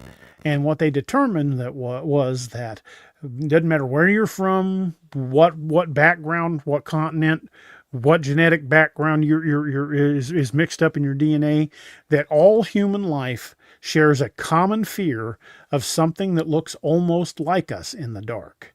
And that's called the uncanny valley theory.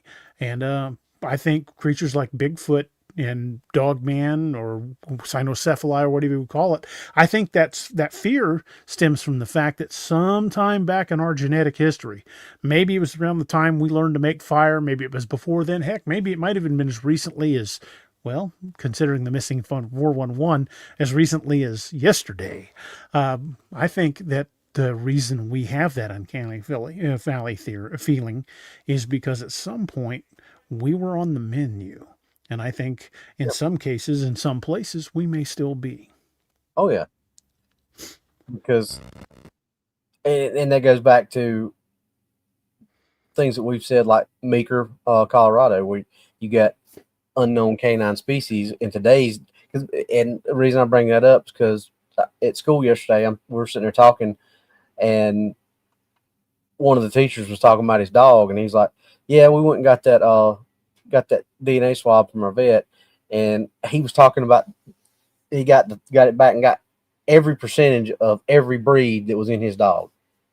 And I was like, there's no way in today's day and time that there is such a thing as an unknown canine.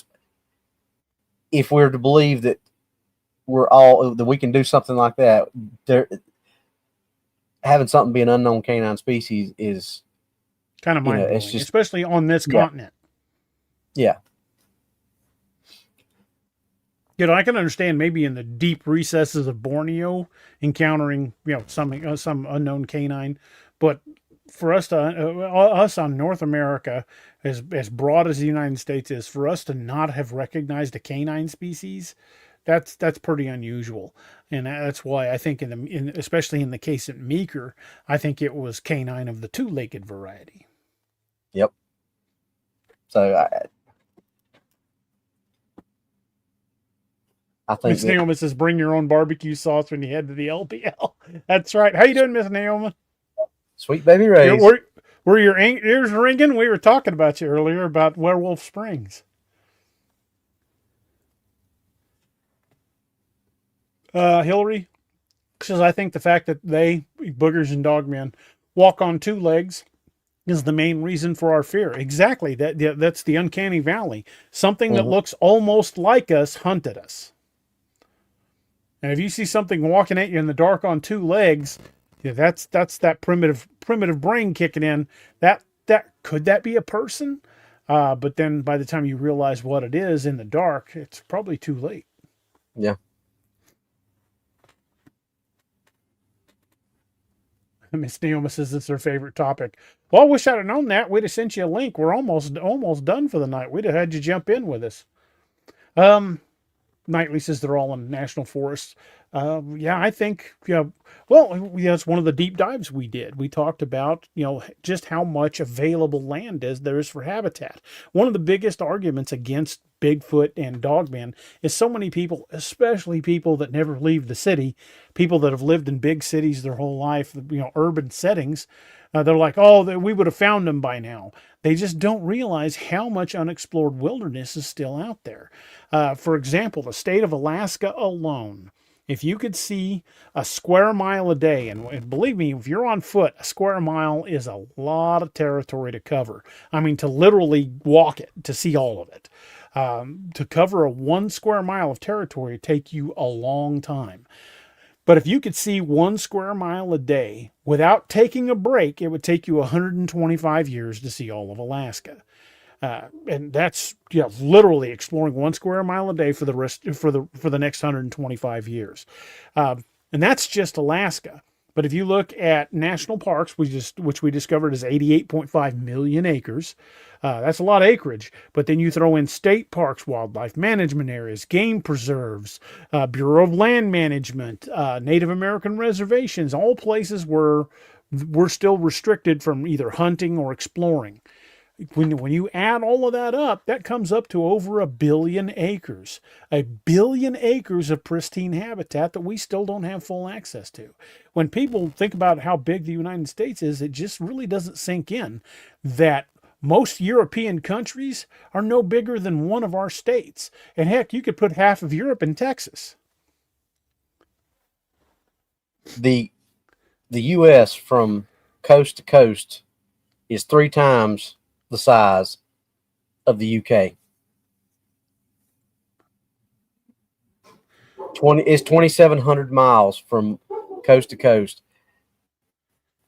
which is like a 40-hour car drive. Mm-hmm. You can get across the UK in a couple hours. Thank you, Miss Lene. Miss Lene is giving us our 15-minute warning. I think it sometimes I learned this on our show that we did about the New Jersey Pine Barrens. People think New Jersey, they think of the city, the turnpikes, close to New York, stuff like that. The Jersey Pine Barrens are over 1 million acres in New Jersey. That blew my mind. And that's just New Jersey. That's not one of our biggest states. Right here in the Ozarks, the Mark Twain National Forest and the Ozark National Forest. Between the two of them, they're almost 5 million square acres. Yeah. That's a lot of land. Yeah, that's what I'm saying. People sometimes just don't realize how big this country really is and how massive the amount of land that we have that is because we've got so many big cities with so many people living in these big cities. People just don't realize how much land is still out there that's undeveloped and untouched by anybody. That There are places in the Mark Twain here in Missouri that probably hasn't seen a person in 100 years.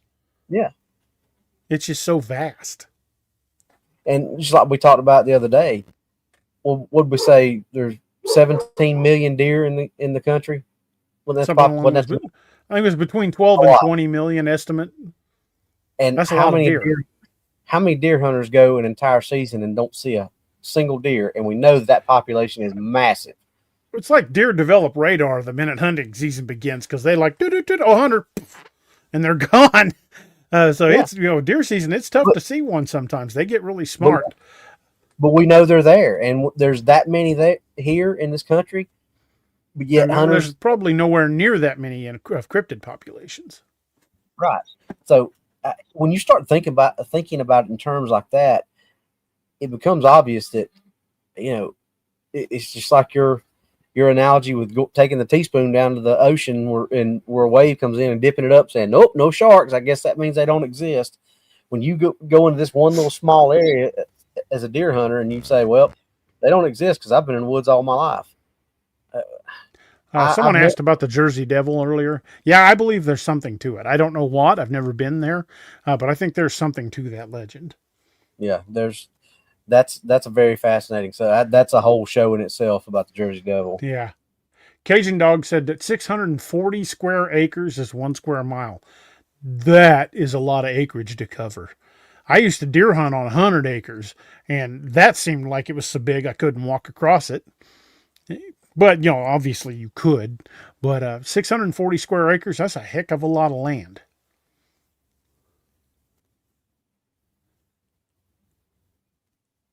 Yep. Don, we're seeing a lot of deer here in town. Yeah, we've been finding deer, on Ring doorbell. Heck, that here in Springfield, they've had mountain lions and black bears on Ring doorbell cameras. There was just a thing in the paper, the Springfield News Leader. There was just a thing in the paper about a bear here in the middle of town got chased off by some lady's dogs, and they had pictures of it in the freaking newspaper. So, wild animals do come into cities, and the same thing goes for cryptids. There's lots of stories about cryptid sightings in town.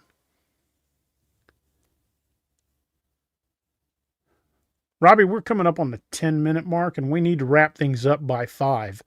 By 5 minutes till, because we got the outro, and then Race has to spool us out because we got another show waiting to come on as soon as we go off. So, folks, we're gonna start kind of winding things down so Race can exit us on time. But some of the things we always want to talk about at the end is check out our affiliates. We've got some amazing affiliates. Dark Angel Medical is one of our affiliates. It's owned by Doc. They're a veteran-owned company, packing birthdays in boxes. They produce high-end med kits, anything up from just a basic first aid kit all the way up to trauma kits. I keep 2 or 3 on me pretty much daily. There's some in my car. There's one on my pack. There's one on my plate carrier. But there's you at some point in your life, you're going to need a first aid kit. And whether or not you have one on hand is up to you. But check out darkangelmedical.com. Don't forget to use discount code CRYPTID20 for 20% off your order. And also check out the good folks over at Sigwell Arms. That just popped up. SigwellArms.com is the website.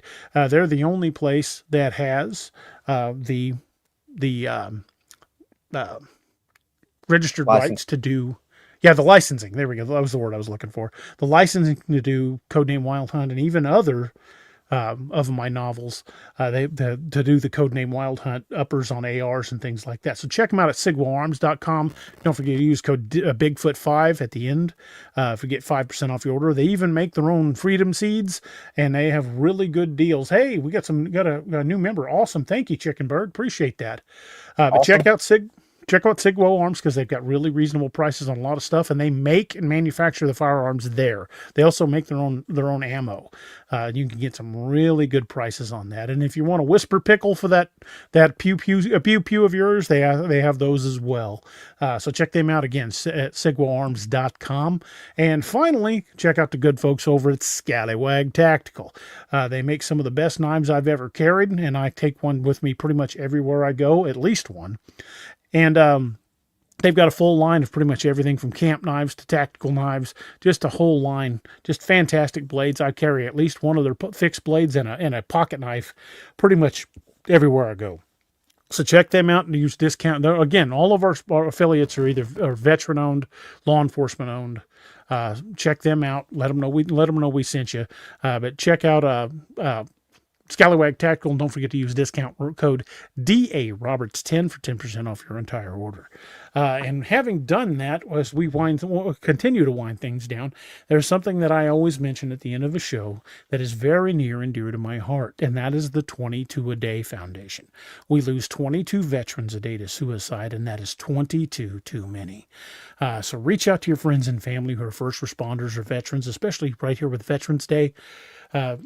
Reach out to your friends and family who wore a uniform, who put it on the line to keep us free and to keep us safe. Let them know you think about them. Let them know you care, because PTSD is not something that anybody should have to face alone.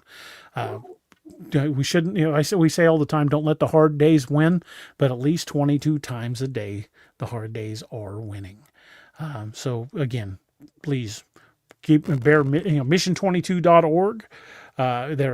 If you're a veteran or a first responder and you need to reach out, do so. I've had to do that myself. Sometimes the things that you experience and the things that you have to go through in uniform leave an indelible mark on you. And, you don't have to fight that alone. It doesn't make you weak to reach out for help. That's something that's a sandwich I had to swallow myself. So it does not make you weak to reach out for help. You wouldn't go into combat alone, so why fight this alone? Mission22.org. Another good one that you can check out is odmp.com. That's Officer Down Memorial Page, odmp.com. That'll show you the toll it's taken on our first responders. It's incredible, folks. Over 600, almost 685, almost 700 officers have been injured in the line. Have been wounded in the line of duty this year alone, and it's not over. And I couldn't even tell you how many line of duty deaths there have been so far. But check out Mission 22, check out odmp.com, and support the folks over at the Till Valhalla projects, because they are doing wonderful things for veterans. I'm proud to support those guys because they're for veterans by veterans. So definitely check those guys out. Exactly, Jeff. If you don't have anybody else to reach out to one of us. I know half the folks in the chat, especially the ones that have served in some capacity, would be willing to sit and chat with you, even if it's over a video link or over a phone call, because I'd rather hear your story than read your obituary. So reach out, let somebody know, and you don't have to fight these demons alone. Folks, there's something else I was about to say. And, check out Robbie's new book. Kodiak is burning up the charts. It's going to be a real chart topper, folks. This is an awesome book. But I will warn you, when you read this book, keep some tissue on hand, because you're going to need it. It's a very poignant story about adversity, about overcoming difficulty, about perseverance. It's just a fantastic story. And you've seen the link popping up from time to time in the chat tonight. And don't forget to go over and leave him a review and get a copy of his book. And I also just released a new book. It is one of the next in the code name. It is the next in the Dark Frontiers series. Dark Frontiers, Devil of the Absarokas, and it's currently #1 in Western horror. So hopefully you guys will check that out. And it's approaching #1. It's number 8 in occult suspense. So fingers crossed. I'd love to hit number 1 in 2 categories. That would be just amazing. What state am I based in? I'm in Missouri, and Robbie is in South Carolina. And if you like our books, check out Luca T. Jacobs. She's awesome. She's the one that did both Robbie and my cover, and she's an author as well. She writes in the same genre that Robbie and I do, a lot of cryptid horror, a lot of classic horror, so check her out as well. And folks, we're so proud to be part of the OnX network now, and the UnX network. And for you guys did not know what UnX means, it's unexplained. UnX Network is awesome. My buddy Race, I've known him for years. I just happened to run into him at a convention last month, and we reconnected, and it was karma. I mean, it was just meant to be. I mean, I got to talking to him, and we had a cryptid show, and they had just lost a cryptid show on their network, and it was just one of those synchronicity moments where everything just lined up. And I'm really proud to be part of the OnX network, and I'm really happy that we're here, and I'm looking forward to the growth of the channel and to be able to continue to bring y'all awesome new content and awesome new books as well. Okay, so we are now at the time where we've got to wrap this thing up. We're going to close her out with a toast real fast, and Robbie and I are going to give the toast, and then Race is going to roll the credits. But I will just do it real quick. It's an old Irish drinking toast. You guys will toast, raise a glass with it. Doesn't matter what you're raising. But the toast says, "But since it fell into my lot that I should rise and you should not, I'll gently rise and softly call. Good night and joy be to you all. Slán va, and see you guys on Saturday night." Slán.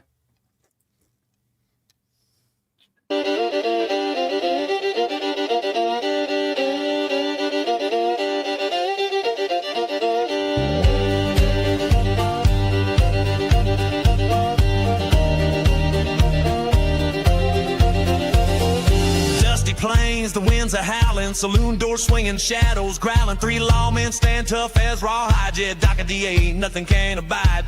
Whiskey shots and poker faces, staring down the darkest spaces in this town where legends roam. These boys bring justice, sending evil home. Cryptid lawmen, wild and free, hunting monsters for all to see.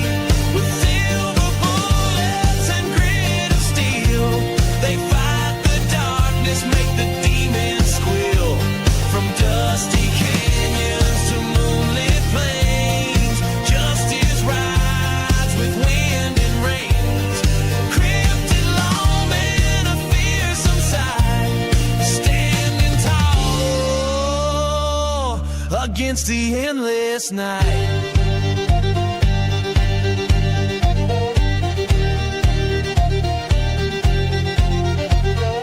Jed's a howler, claws of steel, Doc's a biter, makes a devil real. But DA's a shifty one, a shape-shifting soul, can turn to anything, takes any form, takes control. Tonight the chupacabras come to town, sucking the life from all around. But these lawmen, they ain't afraid, they'll face the darkness unafraid. Cryptid lawmen, wild and free, hunting monsters for all to see. With silver bullets and grit of steel, they fight the darkness, make the demons squeal. From dusty canyons to moonlit plains, justice rides with wind and range. Cryptid lawmen, a fearsome sight, standing tall against the endless night.